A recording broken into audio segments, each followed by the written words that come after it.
আমরা গত 15 বছর বাংলাদেশে কি একটা অবস্থা ছিল সবাই দেখতেছিলেন, গুম খুম। ইভেন আমাদের সালাউদ্দিন ভাই বাংলাদেশে ছিলেন না অনেক বছর। এটা কেন হয়েছে? একটা রাজনৈতিক দলের ফ্যাসিস্ট আচরণের জন্য। কিন্তু সেই রাজনৈতিক দলের ফ্যাসিস্ট থেকে বের হয়ে আসার জন্য আমাদের দেশের বিএনপি বলেন, জামাত বলেন, এনসিপি বলেন, সবাই একত্রিত আন্দোলন করছে। কিন্তু 24-এর পরে আস্তে আস্তে সব রাজনৈতিক দলগুলোর মধ্যে কেন বিভাজন হচ্ছে? আমার মনে হয় এই মুহূর্তে আমাদের সবচেয়ে বড় যে জিনিসটা যেটা দরকার, সব রাজনীতিবিদদের মধ্যে ঐক্য দরকার। যদি ঐক্য হয় তাহলে এই দেশ ভালো থাকবে।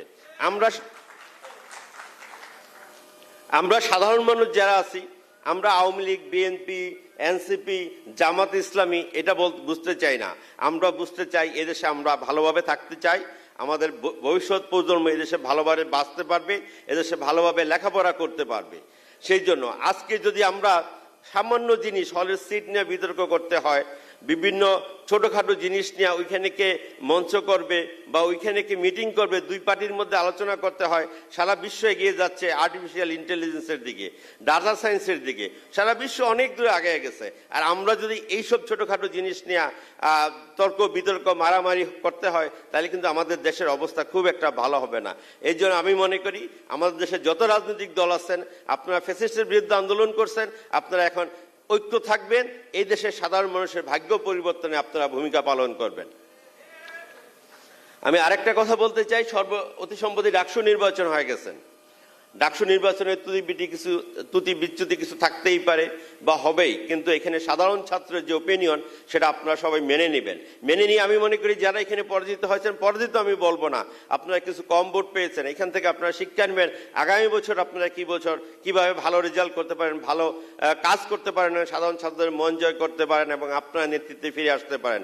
It's an opportunity for you. আমি মনে করি না আপনারা ভেঙে যাবেন বা এখান থেকে হতাশ হয়ে ফিরে যাবেন। এটা একটা সুযোগ আসছে, আপনারা কাজ করেন, সাধারণ ছাত্রদের জন্য কাজ করতে হবে। এবং দেশের যে প্রচলিত ধারা রাজনীতি ছিল সেটা অবশ্যই চেঞ্জ হবে।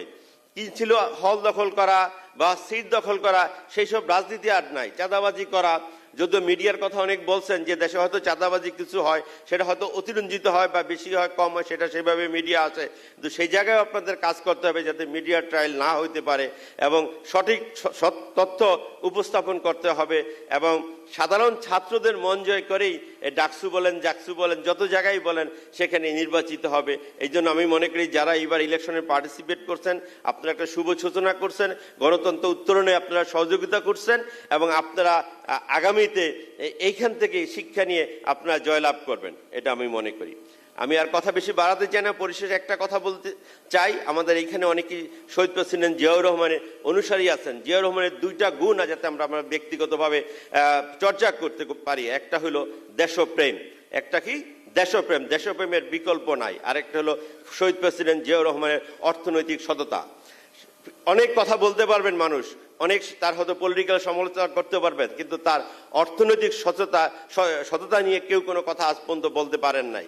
আমি মনে করি যারা শহীদ প্রেসিডেন্ট জিয়াউর রহমানের আদর্শ অনুসরণ করেন তারা সবাই তার এই দুইটা গুণ, একটা হলো দেশপ্রেম এবং অর্থনৈতিক সততা, এই দুইটা গুণ আমাদের প্রত্যেকের ব্যক্তিগত জীবনে চর্চা করার অনুরোধ করব।